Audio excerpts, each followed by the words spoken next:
Hey everyone, this is Jennifer Beamer, owner-operator of Expertly Dyed Art by Science, and today we are going to work on actually making art yarn.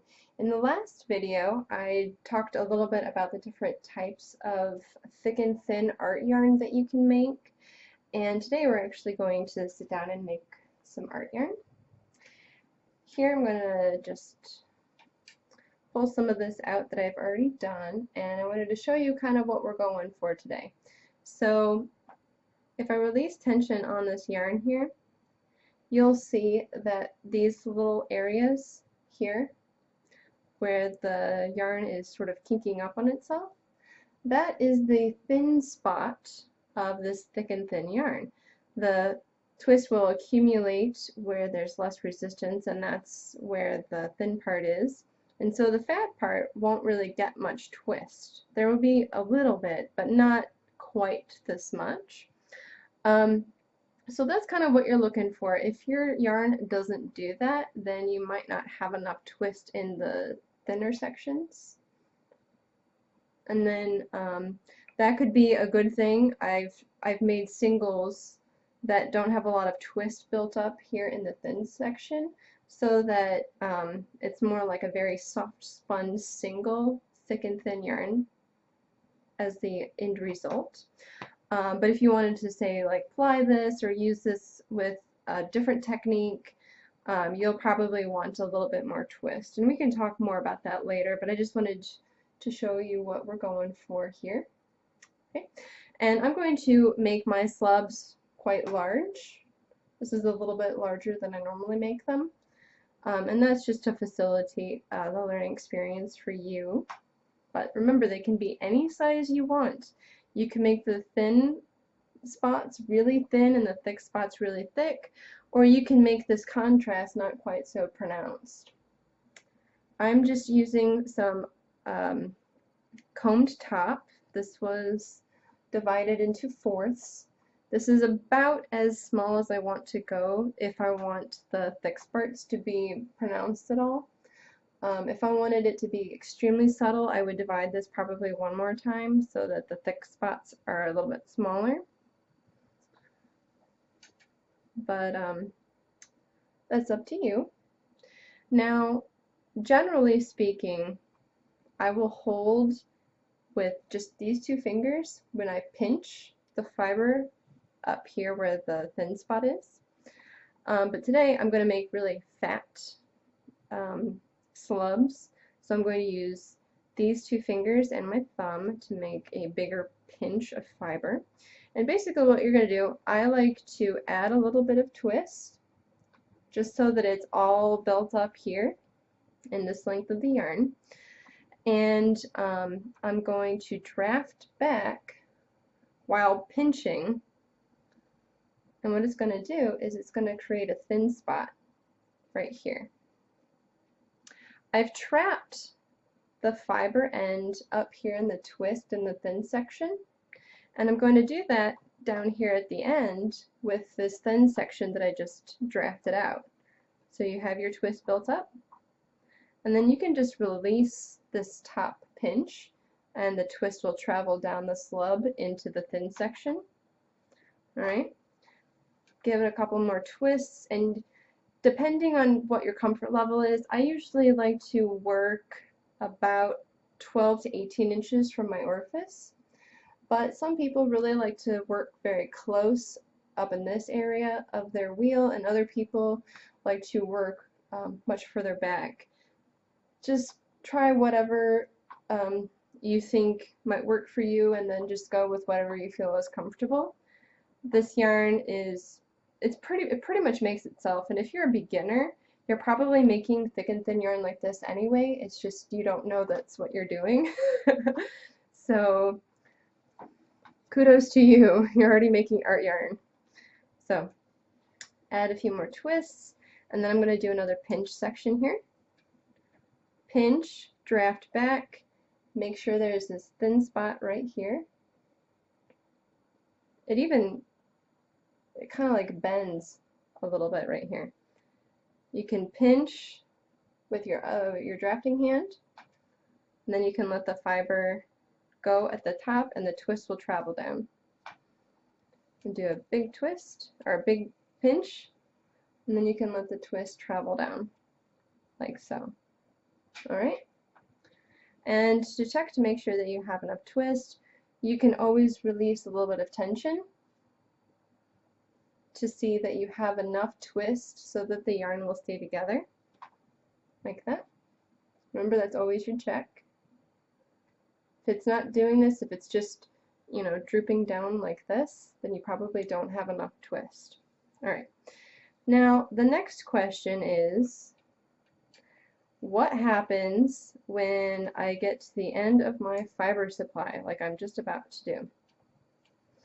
Well, what you'll want to do is when you have this basically second to last pinch here, you'll want to add in your next piece here, and you'll grab these little fluffy bits at the top, just a few, and you're going to pinch all of that together.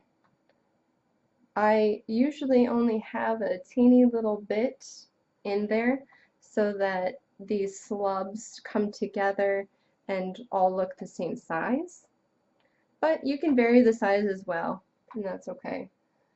But basically, you just pinch here at the top to get this new fiber supply started, and then you let the twist run through the slub, like I did here. Remember, this is the thin spot,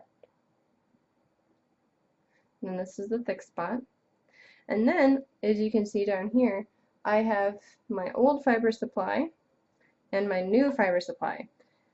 Right now, they're about evenly adding to the slubs, and I'm just going to keep drafting them together while doing these slubs until the old fiber supply is gone. Okay, so I've got this pinch here. I'm going to draft them out together and release. My slubs are getting kind of small again.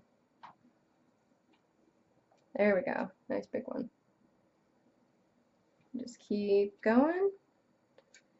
It's okay to start and stop with the twist if you need to. Alright, I'm doing 2 fingers. I keep forgetting. I'm going back to what I normally do. But yeah, see?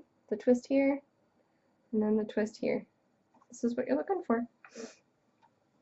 And then you are on your way to making beautiful thick and thin yarn with these huge slubs or not so huge slubs. And you can, you know, skein this up, wash it, dry it, and use it as it is. Or, you know, there's other things that you can do. Like, for example, if I added a little bit more twist to this, I could ply this on itself. And you see how gorgeous that little poofy spot is? It's huge. It doesn't always line up that way, but sometimes it does when I do it, because I'm not super consistent. I just kind of put a slub in however which way I want. But even if it doesn't line up, you know, like this, even if it doesn't line up just right, look at the kind of yarn that you get from doing a thick and thin technique. Isn't that neat? I don't know, so I'm going to bring this a little bit closer here so you can see. And then I'm going to focus the camera a little bit. Alright. So there's some thin spots and some thick spots right here. And like I said, if the slubs line up, you'll get a yarn that kind of looks something like this. Keep pulling this out. Whoa! So this is the slubs lining up, and this is the thin sections lining up, the slubs lining up right here. And like I said, if you are making really big slubs, this is what will happen if 2 slubs end up flying together. And if you have some thinner slubs that line up, it'll be a little bit less dramatic like this. But it's still really, really pretty, no matter which way you end up plying this. You can also use sequins or beads on a string or another a piece of hand spun and ply them together, and you can have a novelty yarn with some bling. I gotta refocus here. So this is a pretty basic art yarn, but it's very versatile and it has a lot of applications for other types of art yarn, which I will talk a little bit more about in the future. But for now, I'm just going to do a few more of these slubs so that you can see how my hands are working.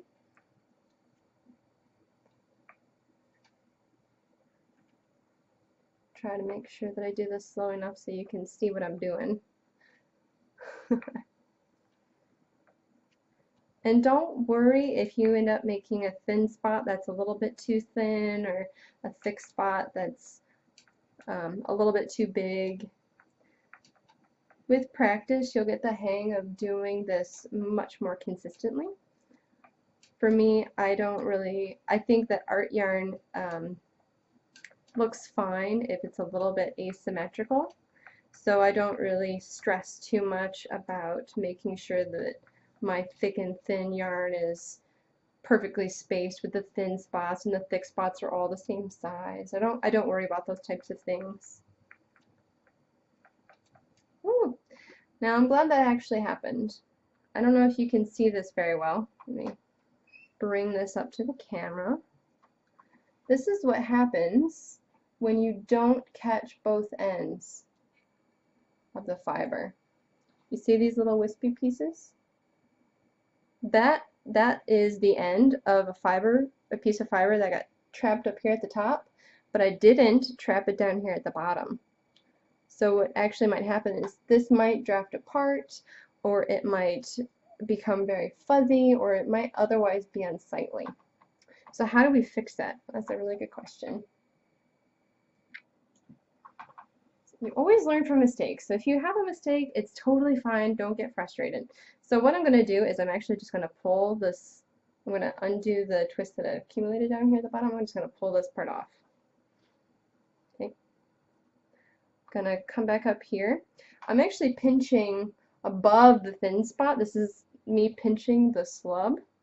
And I'm going to add in these little wispy bits back up here into the thin section. And I'm going to reattach it just like I would the fiber supply. I'm going to draft this out a little bit, and then here at the bottom I'm going to pinch, release at the top so the twist travels down, and now I have this new slub that I'm going to be working with down here. Right, so I basically just moved the slub down here so that I knew that those fibers were going to catch on both ends of the thin section, and that there wouldn't be a space in the middle where there was free floating fiber. But this is why you should always make sure that you're, when you draft back, that you draft back just enough so you see the thin section. You can see the thin section in the fiber, because that is the end of the attached fiber from your pinch up here, like so. This is so much fun. Alright, well, if you have any questions, you can always post in the comments below, or you can send me an email. It's expertlydyed@zoho.com.